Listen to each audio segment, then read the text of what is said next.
Hi friends, അസ്സലാമു അലൈക്കും, welcome back. അപ്പോൾ നമ്മുടെ പുതിയ വീഡിയോയിലോട്ട് എല്ലാവർക്കും സ്വാഗതം. അപ്പോൾ ഇന്നും എന്താണെന്ന് വെച്ചാൽ എൻ്റെ വീണ്ടും ഒരു day in my life video ആണ് കേട്ടോ. അപ്പോൾ എനിക്കല്ലാണ്ട് എന്താ കാണിക്കാൻ, രാവിലെ ഞാൻ സ്കൂളിൽ പോകും. അപ്പോൾ അതുവരെയുള്ള പണികൾ നിങ്ങളെയും കൂടെ കാണിക്കാമെന്ന് വിചാരിച്ചു. ഫസ്റ്റ് തന്നെ ഞാൻ രാത്രി നമ്മളുടെ മാവിൽ നിന്ന് പറിച്ച മാങ്ങ അച്ചാറിട്ടുണ്ടായിരുന്നു കേട്ടോ. അതാണ് നമ്മളുടെ ലിനുട്ടിങ്ങനെ ഇളക്കിക്കൊണ്ടിരുന്നിരുന്നത്. പിന്നെ ഞാനിന്ന് ദോശയും അതുപോലെ ചെറുപയർ കറിയുമാണ്, ഗ്രീൻ പീസ് കറിയാണ് വെക്കാമെന്ന് വിചാരിച്ചിട്ടുള്ളത്. ദോശമാവ് രാത്രി കൂട്ടി വെച്ചിട്ടുണ്ടായിരുന്നു. പിന്നെ ഗ്രീൻ പീസ് സോക്ക് ചെയ്യാൻ വേണ്ടി വെള്ളത്തിലിട്ടിട്ടുണ്ടായിരുന്നു. അപ്പോൾ ഞാൻ അതിലേക്ക് വേണ്ട വലിയ ഉള്ളി ഫസ്റ്റ് കട്ട് ചെയ്തെടുത്തിട്ടുണ്ട്. നമ്മൾ നോർമൽ ഡെയിലി ലൈഫ് തന്നെയാണ് കേട്ടോ, സ്പെഷ്യലായിട്ടൊന്നുമില്ല. എന്നും ഉള്ളതുപോലെ രാവിലെ നമ്മൾ എന്താണോ വീട്ടിലുണ്ടാക്കാറ് അങ്ങനെ. ഞാൻ പിന്നെ ചില ടൈമുകളിൽ പൊറാട്ട മേടിക്കാറുണ്ട് കേട്ടോ. നീക്കാൻ ലേറ്റ് ആകുമ്പോഴൊക്കെ സ്കൂളിൽ പോണ ടൈം നേരം വൈകും എന്ന് തോന്നിയാൽ ഞാൻ ചില ദിവസങ്ങളിലൊക്കെ പൊറാട്ട പുറത്തുനിന്ന് മേടിക്കാറുണ്ട്. അല്ലെങ്കിൽ നമ്മൾ ഈ ദോശ അല്ലെങ്കിൽ ചപ്പാത്തി നൂൽപുട്ട് നമ്മൾ നോർമൽ ബ്രേക്ക്ഫാസ്റ്റ് തന്നെ കേട്ടോ. അപ്പോൾ ഒന്ന് ഞാൻ വിചാരിച്ചു ഗ്രീൻ പീസ് കറി ഉണ്ടാക്കിയെടുക്കുക എന്നുള്ളത്, നല്ല ദോശയും.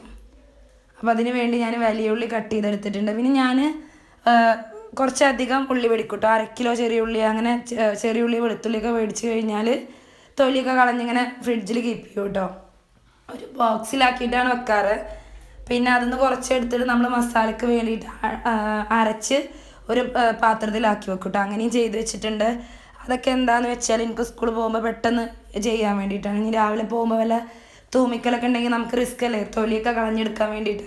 അപ്പോൾ സ്കൂൾ വിട്ട് ഒഴിവുള്ള ടൈമുകളിൽ ഞാൻ ഇതൊക്കെ തൊലിച്ച് ഒരു ബോക്സിലാക്കി വെക്കും. അതുപോലെ കുറച്ചധികം മസാല അരച്ച് ഫ്രിഡ്ജിലേക്കും വെക്കും കേട്ടോ.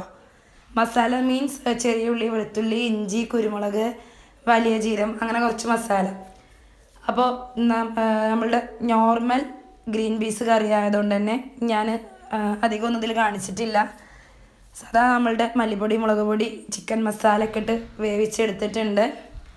പിന്നെ ഞാൻ വിചാരിച്ചു ഇന്ന് നമുക്ക് പണ്ടത്തെ ആൾക്കാർ പറയുന്ന പോലെ ഒരു പടുകൂട്ടാനാക്കാം സ്കൂളിലേക്ക്. പടുകൂട്ടാനെന്ന് പറഞ്ഞാൽ പണ്ടത്തെ ആൾക്കാർ നമ്മളെ പറമ്പിലുള്ള സംഭവങ്ങളൊക്കെ എടുത്ത് വെക്കൂല. അതുപോലെ ഇവിടെ ഒരു പപ്പായയുടെ മരം ഉണ്ട് കേട്ടോ. അതിൽ നിന്നൊരു പപ്പായ രാവിലെ മോളെ സ്കൂളിൽ വിട്ടപ്പോൾ പറിച്ചുകൊണ്ട് വന്നു. എന്നിട്ട് അത് മുഴുവനും തൊലി കളഞ്ഞെടുക്കുന്നുണ്ട്. അത്യാവശ്യം സൈസിലുള്ളൊരു പപ്പായാണ് കേട്ടോ. ഇതിൽക്ക് നമുക്ക് കൂട്ടായിട്ട് വേറെ പപ്പായ, കൂർക്കൾ, അതുപോലെ പപ്പായ, ക്യാരറ്റ്, പപ്പായ, പയർ, അങ്ങനെ മിക്സാക്കിയിട്ടൊക്കെ നമ്മളുടെ ഇവിടെ ഉപ്പേരിയൊക്കെ വെക്കാറുണ്ട് കേട്ടോ. അപ്പം ഞാൻ വിചാരിച്ചു പപ്പായ ഉണ്ട് എൻ്റെ കയ്യിൽ, അതൊന്ന് കട്ട് ചെയ്തെടുക്കാം. അതുപോലെ തന്നെ പപ്പായയുടെ കൂടെ കോമ്പിനേഷനായിട്ട് കുറച്ച് ക്യാരറ്റും ആഡ് ചെയ്യാമെന്ന് വിചാരിച്ചു. അങ്ങനെ ആകുമ്പോൾ നമുക്കൊരു നാടൻ ടേസ്റ്റ് ഉണ്ടാവും കേട്ടോ. ഒരു വെറൈറ്റിയാണ് സ്കൂളിലൊക്കെ കൊണ്ടുപോകുമ്പോൾ.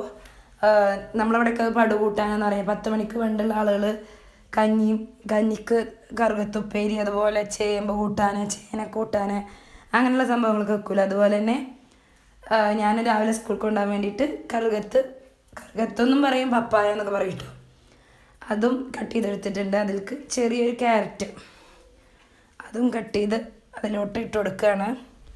ക്യാരറ്റ് ഞാൻ ചെറിയൊരു പീസേ എടുത്തിട്ടുള്ളൂ കേട്ടോ. അപ്പോൾ ഞാൻ കയ്യിൽ വെച്ചിട്ട് തന്നെയാണ് കട്ട് ചെയ്യുന്നത്. നമ്മളുടെ കട്ടിങ് ബോർഡൊന്നും എടുക്കുന്നില്ല. ചെറിയൊരു പീസല്ലേ, അപ്പോൾ ഞാൻ പെട്ടെന്ന് കയ്യിൽ വെച്ചിട്ട് തന്നെ കട്ട് ചെയ്യാമെന്ന് വിചാരിച്ചു. പിന്നെ എൻ്റെ കത്തിക്ക് അത്യാവശ്യം മൂർച്ച കുറവായതുകൊണ്ട് തന്നെ കയ്യിൽ തട്ടിയില്ല എന്നുള്ളൊരു പേടിയില്ല കേട്ടോ. അത് കഴിഞ്ഞ് ഞാനത് കുക്കറിലോട്ട് മാറ്റുന്നതിന് മുമ്പ് നമ്മുടെ ഗ്യാസിൽ കുറച്ച് സംഭവങ്ങളുണ്ടായിരുന്നു. കറി, അതുപോലെ ലിനുട്ടിക്ക് വെള്ളം വെള്ളമൊക്കെ തിളപ്പിക്കാൻ വേണ്ടി വെച്ചിട്ടുണ്ടായിരുന്നു. അപ്പോൾ ഞാൻ വിചാരിച്ചു എന്നാൽ തൈകളൊക്കെ ഒന്ന് നനച്ച് കൊടുക്കാം എന്നുള്ളത്. ചില ആളുകൾ പറയുന്നുണ്ടായിരുന്നു മാവ് പൂത്ത് കഴിഞ്ഞ് മാങ്ങ ഉണ്ടായിക്കഴിഞ്ഞാൽ നനക്കാൻ പാടില്ല എന്നുള്ളത് കേട്ടോ. അതെന്താണെന്ന് എനിക്കറിയില്ല. ഞാൻ ഡെയിലി നനക്കാറുണ്ട് രാവിലെ. അതുപോലെ റംബുട്ടാൻ വെള്ളം കുറച്ചേ പറ്റൂ എന്നുള്ളതൊക്കെ ഞാൻ യൂട്യൂബിൽ കാണുന്നതാണ്. അതിൻ്റെ സത്യാവസ്ഥ എന്താണെന്ന് എനിക്കറിയില്ല. എന്നാലും ഞാൻ ഡെയിലി എൻ്റെ ചെടികൾക്കൊക്കെ നനക്കാറുണ്ട് കേട്ടോ. ഇനി ഒരു ചെടിക്ക് നനച്ചിട്ടില്ലെങ്കിൽ എനിക്ക് സങ്കടമാവും. കാരണം ബാക്കിയുള്ളവർക്കൊക്കെ വെള്ളം കൊടുത്തിട്ട് ഇതിന് മാത്രം എന്താ കൊടുക്കാനേ എന്നുള്ളൊരു സങ്കടം വരും. അപ്പോൾ അതുകൊണ്ട് തന്നെ ഞാൻ എല്ലാ ചെടികൾക്കും നനക്കാറുണ്ട്. അപ്പോൾ നമ്മളുടെ പിലാവിൽ അത്യാവശ്യം ചക്ക സൈസായി വന്നിട്ടുണ്ട് കേട്ടോ. ഇടിച്ചക്ക ഇടാമെന്ന് ഞാൻ ഇവിടെ ഉമ്മാനോട് പറയുമ്പോൾ ഉമ്മ പറയാറുണ്ട് വേണ്ട നമുക്ക് ആദ്യം പഴുപ്പിക്കുക എന്നുള്ളത്. അപ്പോൾ അതിന് വേണ്ടി ഇങ്ങനെ വെയിറ്റ് ചെയ്തുകൊണ്ടിരിക്കുകയാണ് കേട്ടോ. അത്യാവശ്യം സൈസുള്ളതുണ്ട്. അത് കഴിഞ്ഞ് നമ്മളുടെ പേരക്ക, അതായത് ഞങ്ങളുടെ നാട്ടിൽ അടക്കാപ്പഴം എന്നാണ് പറയുക, അത് ഞാൻ കുറച്ചാകുമ്പോഴേക്കും കെട്ടി വെക്കാറുണ്ട് കേട്ടോ. അങ്ങനെ കെട്ടി വെച്ചിട്ടുണ്ട്. പിന്നെ കിളികൾക്ക് അത്യാവശ്യം കഴിക്കേണ്ടതും ഞാൻ കൊടുക്കാറുണ്ട്. അങ്ങനെ അത് നനവ് കഴിഞ്ഞ് പിന്നെ നമ്മളുടെ ചെറിയ മാവ്, നിങ്ങൾക്ക് കാണുമ്പോൾ തന്നെ അറിയണ്ടാവും, ചെറിയ മാവിൽ പൂവിട്ടിട്ടുണ്ട് കേട്ടോ.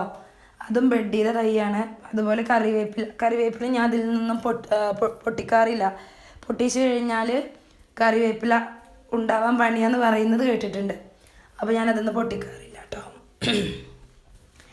പിന്നെ അമ്പായങ്ങ തൈ, അമ്പായങ്ങയിലൊക്കെ കായ് പിടിച്ചിട്ടുണ്ട്. അതുപോലെ നമ്മളുടെ ഫേവറേറ്റ് നോമ്പുകാലൊക്കെ വന്ന ഫേവറേറ്റ് എന്ന് തന്നെ പറയാം, മുരിങ്ങാക്കറി ഉണക്കമീൻ, അല്ലെങ്കിൽ മുരിങ്ങാക്കറി ബീഫ് ഫ്രൈ, അങ്ങനെയൊക്കെ നല്ല കോമ്പിനേഷൻ അല്ലേ. നമ്മളവിടെ അങ്ങനെയൊക്കെ കേട്ടോ ചെയ്യാറുള്ളത്.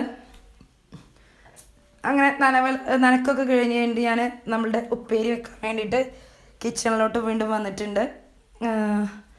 അപ്പോഴേക്കും കറി ആയിട്ടുണ്ട് കേട്ടോ.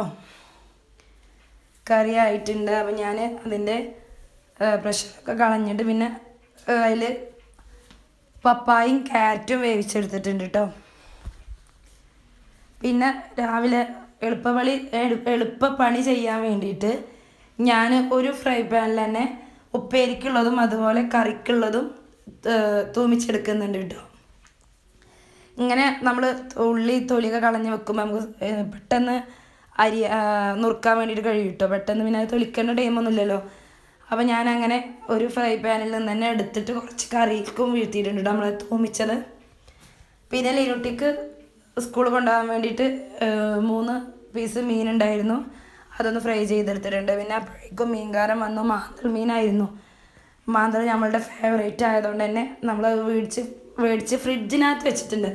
നമുക്ക് ക്ലീൻ ചെയ്യാനുള്ള ടൈം ഇല്ല കേട്ടോ. പിന്നെ സ്കൂൾ വിട്ട് വന്ന് കഴിഞ്ഞാൽ പിന്നെ ഞാൻ ക്ലീൻ ചെയ്യാം. അങ്ങനെയുള്ള ടൈമുകളിലാണ് ദേഷ്യം വരിക. സ്കൂൾ വിട്ട് കഴിഞ്ഞ് വന്നാലും വീട്ടിൽ പണികൾ ഉണ്ടാകുമ്പോഴാട്ടോ ദേഷ്യം വരിക. എന്നാലും ഞാൻ പിന്നെ നല്ല അടിപൊളി ഫ്രഷ് മാന്തൽ മീനായതുകൊണ്ട് തന്നെ മേടിച്ച് ഫ്രിഡ്ജിനകത്ത് വെച്ചിട്ടുണ്ട്. അപ്പോൾ നമ്മളുടെ ലഞ്ച് ബോക്സ് ഞാനിവിടെ സെറ്റാക്കിയിട്ടുണ്ട്. നല്ല കൂട്ടാനും അതുപോലെ മീൻ ഫ്രൈയും നല്ല മാങ്ങച്ചാറും. ലിനുട്ടിക്ക് മീൻ ഫ്രൈ മാത്രമേ ഇട്ടാക്കിയിട്ടുള്ളൂ. അത് കഴിഞ്ഞ് നല്ലൊരു പൈനാപ്പിൾ ജ്യൂസും അടിച്ച് വെച്ചിട്ടുണ്ട്. അപ്പോൾ ഇത്രയൊക്കെയാണ്